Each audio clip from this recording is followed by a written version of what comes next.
So here we are in the Max patch again, and I finally managed to implement a full solution for the gating problem that we discussed last time.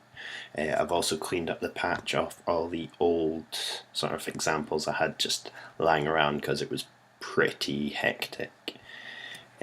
So originally over here we had the left and right activity controlling a gate system to pass the values from the velocity through, but I found that it wasn't working, that it didn't make sense, because if there's a velocity in the picture then people are going to be there anyway. I've left this in, however, because it's going to be important to get the activity in the middle for when people are standing milling around. So I might change it completely, so instead of being three separate, it's built up into, so I can tell more where people are standing to control the lights individually like that. Because if we look at the sketch of the light placement, which is this one here, if we do have 4, then it could control the sort of the back 2 and the front 2, or it can control all 4 or 6 separately depending on how they're set up. So it could look at the intensity in each individual corner as to where people are standing. So it's something that needs to be explored in the real situation. It's not something I can do without actually having the lights plugged in.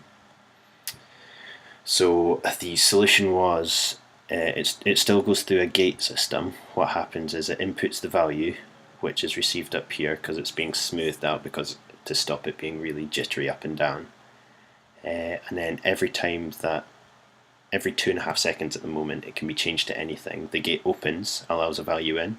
The second it receives that value, it closes the gate again, so that it's not being flooded, constantly changing. So it means at the moment there's 2.5 seconds where the gate, or where the figure won't change.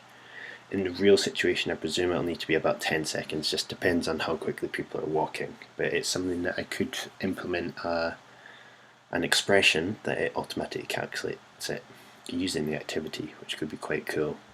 So working out how long it takes them to walk from one side to the other, and then using that as the shut off for it. That's the main goal. So what effect that gives us now is if we open the color changer, hopefully, there we go. I've all fully implemented the randomizer as well, so instead of it being solid colors in each section, it will now pick one relevant to it. So at the moment there's not a lot happening in the scene apart from me talking, so we're in greens. And you can see every 2.5 seconds it's changing the green colour and sliding smoothly to that new colour. On here it does seem to have a jerk, but if you look at the values that we would send to the light, they're smooth, so, and that's coming from the slider here, or the slide function I should say.